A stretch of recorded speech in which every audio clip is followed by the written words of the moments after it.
Hi there and welcome to this thought leadership video where I'm thrilled to be in Vienna. I'm also thrilled to be in Raiffeisen Bank's headquarters, and I'm also thrilled to be joined by the Raiffeisen Bank's Head of Research, Mr. Gunter Deuber. Gunter, thank you for your time. Nice meeting you. Let's get stuck in. So, what key factors do you believe are going to be driving economic growth for the remainder of this year and also beyond? So in Central and Southeastern Europe, we currently see a little bit of slowdown, like in the whole of Europe. But honestly speaking, we have a certain outperformance in the region, and we see that this is mainly driven, like in Southern Euro area, so Spain and Portugal, by the EU-induced investments, next generation EU. And this will be ongoing for the years to come.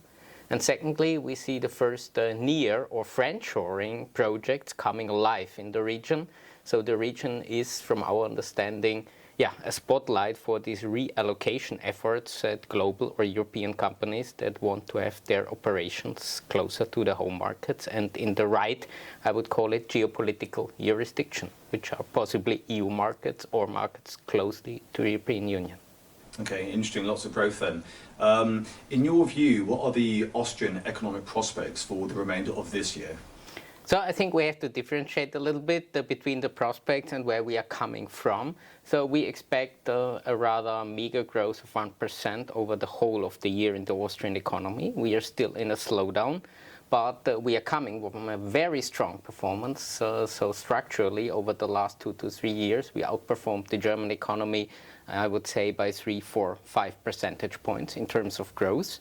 But currently we are feeling the slowdown. Firstly, inflation, and inflation is even higher than the average in the euro area. And secondly, we have a strong tendency of variable mortgage financing in our country. And currently, the hawkish ECB turn is hitting Austria relatively strong, and also speaking about consumer confidence. That's why we expect private consumption to be even negative this year, which rarely happens in Austria. It just happened in the COVID-19 crisis. Back then it was ordered by the state, and the last time over the last 2 decades we had negative consumption growth in Austria was 2013.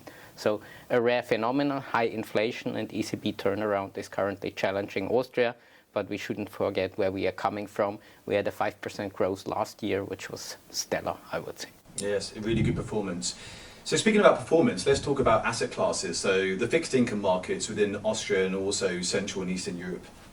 Obviously, we're living in an environment of high interest rates and high inflation. When that begins to taper, what does that market look like in terms of performance moving forward? So definitely we have to differentiate between the Austrian market and Central Eastern Europe, because Austria is part of the euro area. I think for investors it could be interesting once again, if we get closer to the peak of the rate hiking cycle, to look at duration. And here Austria is an interesting play in the euro area. Austria has a tradition of long-dated issuance, so 50, 70, 100 years in the sovereign space, being a well-rated euro area country, but maybe not the AAA like our German friends. So there could be some opportunities here. And also Austria issued a very long green bond, one of the longest green sovereign bonds in euro available. So interesting options there. And not to forget that Austria is offering also ESG compliant or green money market paper, which is also something of interest to lock in maybe current relatively high interest rates for the euro area. In Central Eastern Europe, we have seen a very, very front-loaded monetary policy, well ahead of developed market central banks. Average key rates are currently here at 8%, and we expect substantive rate cuts over the next 12 to 24 months in the region.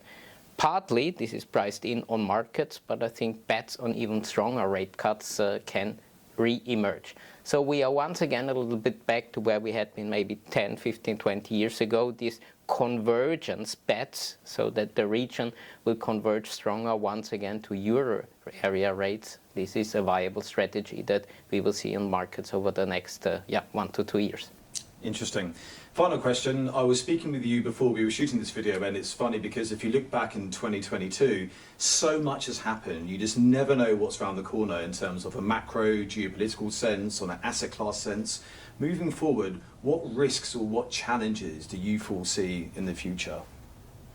So on an interesting note, the geopolitical confrontation we are currently having did not result in a shock scenario, economically speaking. So we are more in a stagflation scenario in Europe like we had in the 70s. And I think the most interesting fact here is that we see that we have a split of the world economy, 60% of world GDP sanctioning Russia, 40% not. And obviously, this is possibly sufficient for Russia to muddle through. So in the end, disaster scenarios avoided globally and also in Europe and on energy markets. But I think it's a very interesting and also challenging phenomenon that this 40% is sufficient to keep a country afloat. And I think a lot of other observers are closely watching the relatively okayish economic performance of Russia. And this was definitely a striking element of the last year. On the one hand, the massive geopolitical shock, but somehow limited economic consequences. Interesting, always informative, very, very insightful, and I thank you for your time, Mr. Gunter Deuber. Thank you. Thank you.